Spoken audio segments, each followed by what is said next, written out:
give you opportunity to ask either questions to the center or to the participants. But at this point, we'll ask at least 2 of the participants to share their testimonies. What have they learned within this 1 week? And why has it been worthwhile their time? So I want to call on who is the first person, please.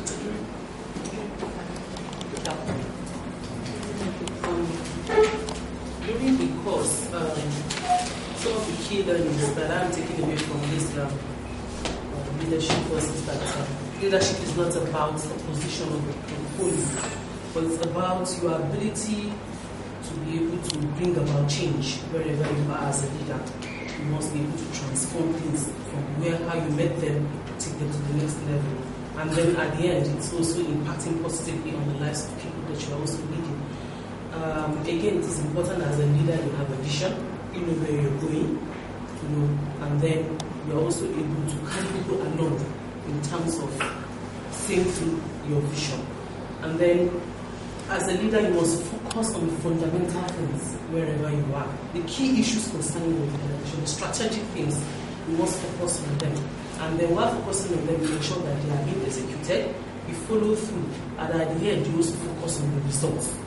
And for me, these are some of the key things that I've also learned. I've also learned that leadership is a call to service. It's not a career, it's not seen as an opportunity to develop your career, but it's a call to serve the people, a call to give back to society, a call to move things forward, and also to bring about change. And it's about having passion for what you're doing. If you do not have passion, you won't be able to pursue the vision that you have, and you won't be able to see that there is transformation. So it's important that you have passion for what you're doing. And like I said, execution is key. It's not just having plans and programs in place or on paper and then let them die on the shelves, but that you implement them and that you follow through. And while you're doing this, you're also reviewing, looking back to see what have you done, what have you not been able to do well. You're also reviewing and also ensuring that you're evaluating to ensure that you have everything in place, and then you focus on the results. And then also carry people through so that they also help you pursue your vision and then help you achieve your set goals as an organization. You cannot do it alone. You need to move with people, you need to also develop them so that they will help you achieve your set goals as an organization. Another thing again we also learned is that there was a session on ICT and leadership, and we discovered that from the statistics and graphs that were shown, Nigeria were actually backward in terms of ICT. But what's surprising was that in terms of cybercrime, Nigeria is third. And then there are issues of the ICT is not being available for people, and there are different issues of policy engagement. How do we have programs and policies in place to ensure that our youth, our schools, the educational system is also buying into the use of ICTs and technology. Another thing again we learned was that it is important to also have women in a leadership position, and they need to be given the space, and that even the affirmative action and all the things that we have, how do we ensure that women are part and parcel of development, because they can contribute to the growth and development of the society. So for me, these are some of the key areas that I'm taking from this. Okay, I'm taking up from where she stopped. By the way, my name is Uche Arisuku. I work for Center ISD. Let me take up from where she left off. Gender.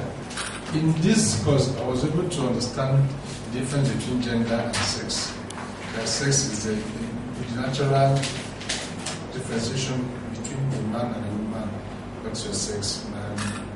But gender is the societal construct. This is masculine, this is feminine. What the society attaches to individual sex. And gender equity, before now, I was thinking gender equity is okay, 50-50, that's fair. Then I said no. Gender equity is which of the sex needs it most at that particular point in time. Let's say, for example, in a community, there are 50 boys, 50 girls. Okay, 100 boys, 100 girls. Now, out of the boys, 80 are out of school. And the girls, 80 are in school. So if you're going to deploy resources in terms of education, if you do 50-50, that's not fair, because some people will still be disadvantaged. So you should allocate resources to people communism. That's actually the equity about gender. And again, going to leadership, it's influence. The ability to influence people, encourage and motivate them to achieve a common goal or purpose. And even at doing that, you should be able to influence them to raise leaders among them, not followers. Because a good leader should be able to raise other leaders to take after him and not followers. Because anybody who is raising followers is actually being the lord of the manor. He does not want to hand over. Maybe he's insecure. So a good leader should be able to have leaders that is mentoring that will succeed him. And the first person you lead is you. Yeah. You can't lead yourself. You can't lead another person. Even the Holy Book says that the man who cannot lead his family cannot lead the house of God. So it begins, like the HIV campaign, it begins with you. Leadership begins with you. And the success and failure of any organization, state, country begins and ends with leadership. So if the leadership is right, everything falls in place. Because leadership takes care of the people, the strategy, and the operation in execution. So once these things are in place, it's a roller coaster. And before we need to talk to you, we also looked at leadership develops daily, not in a day. That's one thing I'm taking home. So it's not something you get in one day. It's a gradual process. As you go along, you gather your abilities, you begin to develop them. And for a leader to be very, very successful, he or she must be very, very courageous. In fact, we are taught that there are three basic things you need as a leader. You need a head to think well, a heart to care for people, and the guts. You must have the gut to take certain decisions. Somebody has gone overboard. He needs a side. You give me a side. He needs not minding he's your mother's second brother's cousin, sister's son. Whoever he is, you should be able to met out the character at stake now. Whoever deserves it. So the course for me has changed my life, and for me, it's a new beginning actually. Thank you very much. Okay, thank you. I think at this period we want to ask our journalist friends if there are any questions or comments either to the center and the participants.